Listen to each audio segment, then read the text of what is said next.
Nous venons de vous décrire rapidement comment un petit robot peut attaquer tout seul et détruire un nid de chenilles processionnaires qu'on lui a désigné.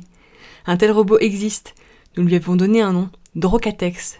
Dro pour drone, cat pour caterpillar, ce qui veut dire chenille, ex pour exterminator.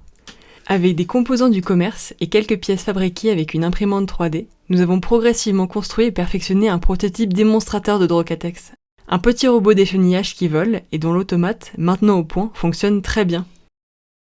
Pour ce prototype, nous avons retenu un automate amovible indépendant qui contrôle le dispositif électromécanique breveté, associant un préhenseur à un outil de coupe.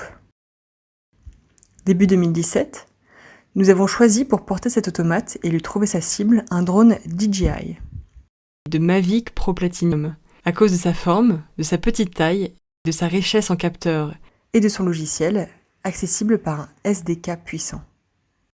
Il y a 4 ans, aucune autre entreprise proposait un petit drone avec des caractéristiques et des logiciels équivalents, ce qui n'est plus du tout le cas aujourd'hui.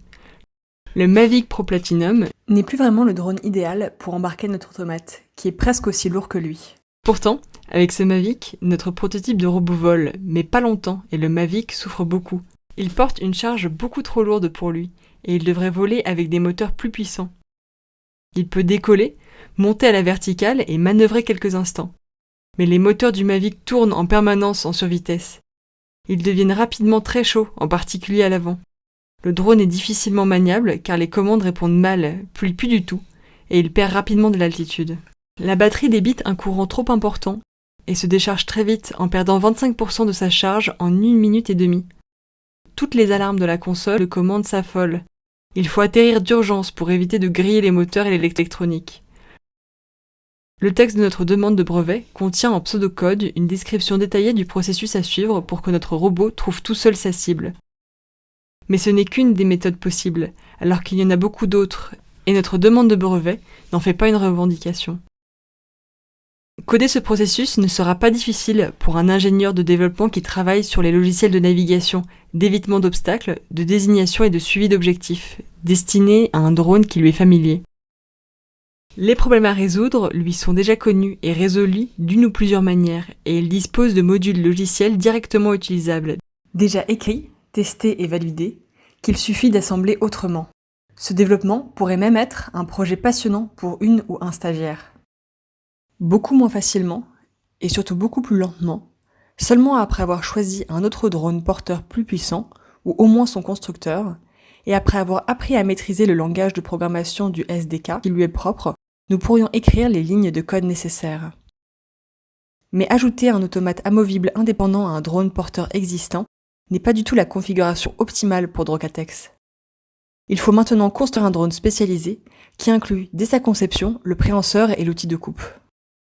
Les petits drones dits de loisirs, disponibles aujourd'hui sur le marché, à un prix d'achat autour de 1 000 €, sont conçus pour la photographie et la vidéo aérienne, et pour exécuter assez loin des missions parfois très complexes. Ils sont souvent repliables pour être portés dans un sac à dos.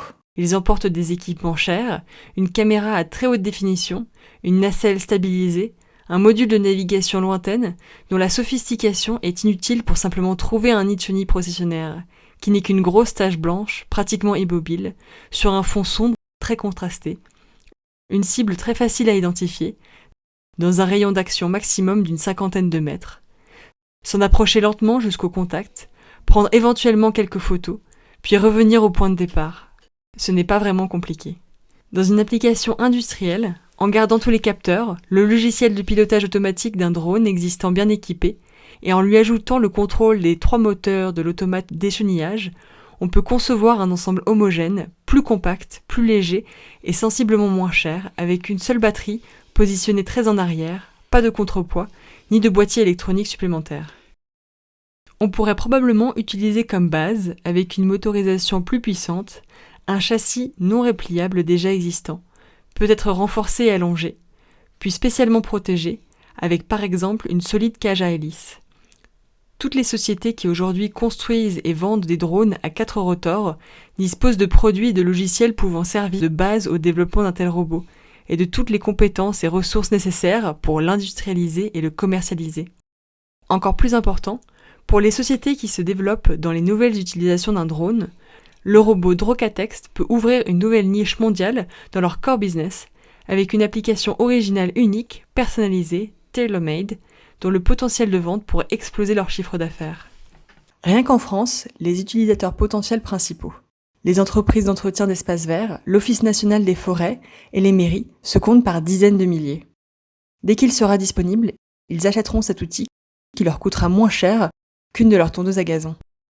En mars 2019, nous avons déposé auprès de l'INPI une demande de brevet intitulée « Un robot d'échenillage pour éliminer les nids de chenilles processionnaires ». Une demande PCT a également été déposée en mars 2020.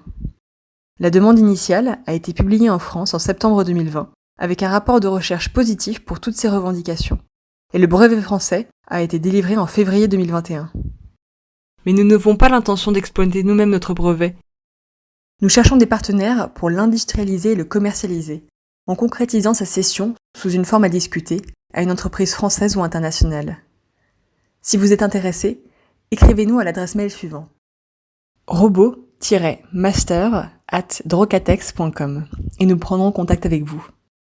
Merci beaucoup de nous avoir écoutés.